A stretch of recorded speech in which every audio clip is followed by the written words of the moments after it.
Atin nga po tingnan yung similya ng Banamay dito sa Ontawi Hatchery. At ito po sa loob ng pinto na yan ay atin po makikita ang mga tangke na kung saan nakalagay o inaalagaan ang mga similya na sugpo o Banamay. Sikapin po natin makita ang loob ng hatchery na yan. At itanong nga natin kung pwede tayong pumasok dito para makita natin ang loob ng hatchery. Nagpalabas nga muna tayo ng sample para makita natin ang ating kukuhanin. Nagpaalam nga pala tayo kung pwede natin silipin ang loob ng hatchery. At ito ay pumayag naman. Yung bungad ng tangke ng hatchery ay wala naman doon laman kaya pwede natin silipin. Silipin po natin yung loob ng hatchery. Kaya lang po dito, tingnan natin kung ano yung itsura. Nga ho pala yung hatchery, parang lalaki ng tangke. Hanggang dito lang tayo kasi po bawal. Ayan, dyan lang po natin yung ano natin.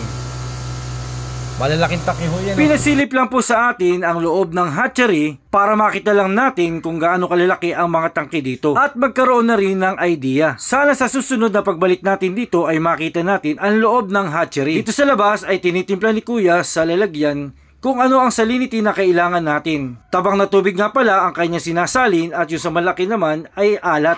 Benching ko nga palang salinity ang kailangan natin. At ngayon nga po ay bumibilang na po ng mother ball para pagparisan nila habang tatakalin. Gamit lang po ang kutsarang plastic. Binibilang na ho nila dito nililipat. Kailangan po kasi andito yung buyer bago sila magbilang ng mother ball para nakikita.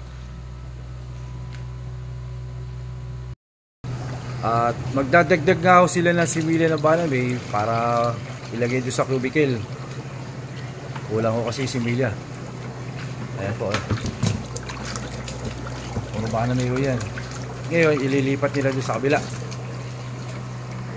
para madagdag ang kanilang similya para yung tatakali ay marami. Ayan, tetestingin nga ho ulit yung isang takal kung magkaparehas na dito. Ito po yung mother ball. At ito naman po yung tatakalin. Kapag magkaparehas na ng laman ang mother ball at ang tinatakal, ay pwede na itong impakihin. Nagsisimula na ang takalin ng Banamay. Ito po ang cubicle. Tapos tatakalin lang, ilalagay sa plastic. Kung naman po sa kabilang banda, may tagalagay ng tubig sa plastic. At isa akong nag-a-assist. At dito naman po ay tagasalansan sa ayun. At ito naman po ang mga idol natin na taga-impake. Ayan. Lalagyan nila ng oxygen. Ito si ate ang tagalagyan ng oxygen. Sa kanila lalagyan ng hangin at papalipitan. Saka ang ginagamitan ho dito ng ano ng goma. Sa Banguso kasi hindi nila ginagamitan ng gome. At malayo po ang pagdadala nito, Mindoro at Quezon. So, gusto kong i-shoutout. Yeah. Shoutout sa mga followers dyan. Ayun. Hindi namin kalimutan, taluba kami Ano naman po ang ating technician. Magaling na technician po ito. Saan mo lang kaway dyan, boss? Yan ang ating technician, si Boss Pando.